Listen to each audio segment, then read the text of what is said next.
Okay, so this isn't quite the way I wanted to do this. I wanted to do a live interaction thing with all of us, and I'm just not able to get that to work right now. So this will have to do for a little bit. First, I want us to just look at the August newsletter. I'm sure you look through it, browse through it. There's just a couple things I want to go over because I think that might be where some of the questions are, and I'm just going to answer those real quick. In the August newsletter, you might have noticed that we said that the tier rates for July was not out yet, and they weren't. And so we did post those when they came out later on in August. So breakfast for tier 1 is $1.31. Lunch is $2.46. PM snack is 73 cents. And then for tier 2, breakfast is 48 cents. Lunch is $1.49. And PM snack is 20 cents. And that can be found at jcfamilyhomeassociation.com. It's all one word, jcfamilyhomeassociation.com. So that was one of the first things on there. Okay, for your school information that needs to be put on the cover sheet for us. Okay, and then that way we know when the kids are coming in and out of school. We do not need preschool exception paperwork, and we don't need school age exception paperwork, but we will need to know when they are in school and when they are not in school. We will not know things like snow days, in-service days, those type things for every school district. So we will need you to write that on your cover sheet for us. Annual enrollments, they are due now. We have several of them in, so thank you very much for sending those in. It's a big help.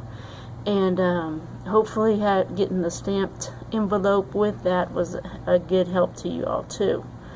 Okay, so the CN label, that needs to be noted on your cover sheet. If you're using Tyson chicken nuggets, then put down on your cover sheet, all chicken nuggets are Tyson.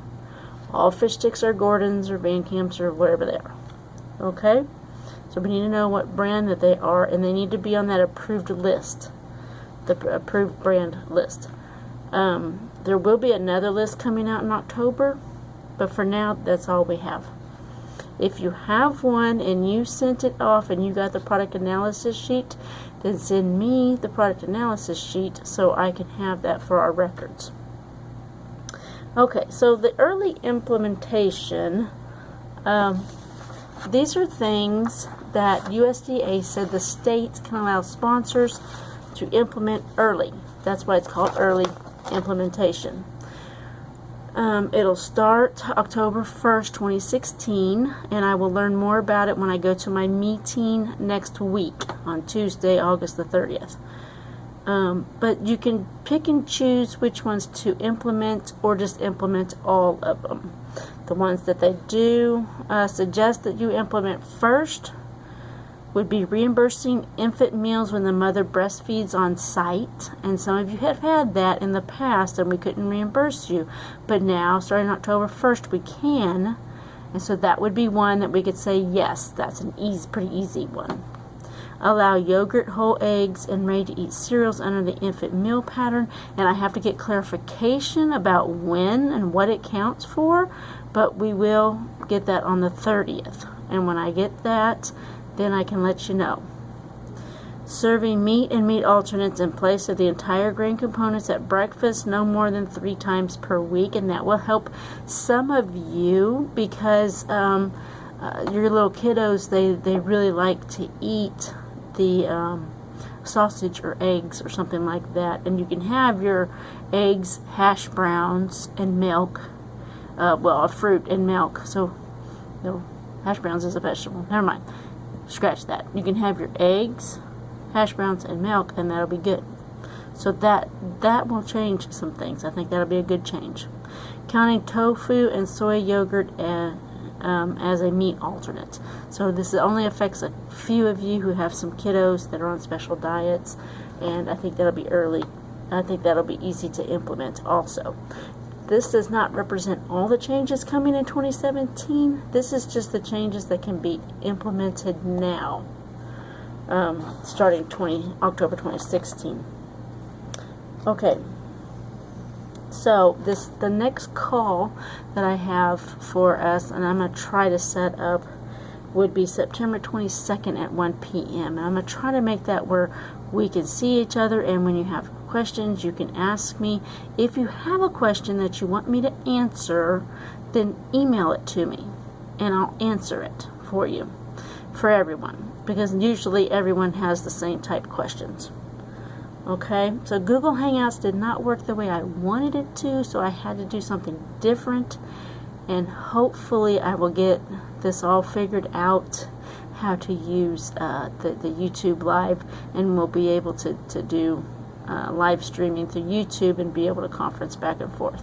Or I'll be able to find some video platform that'll let me do that, VC or something that will let me do that. Okay, that is all of the information that I have. I'm just going down the list here to make sure that I didn't forget anything.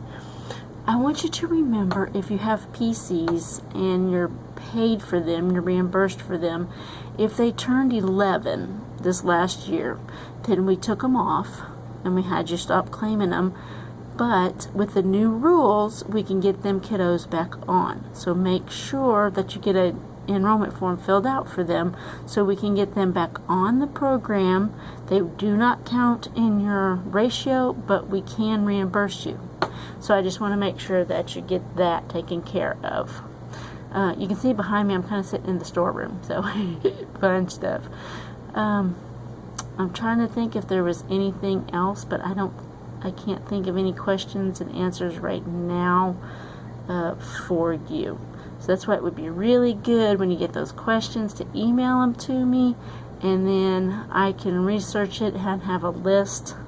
And if I can't do anything except post a video, then I'll post a video. That's fine. We'll have monthly videos that I post. That'll if it works, it works. Okay? I appreciate y'all. Bye.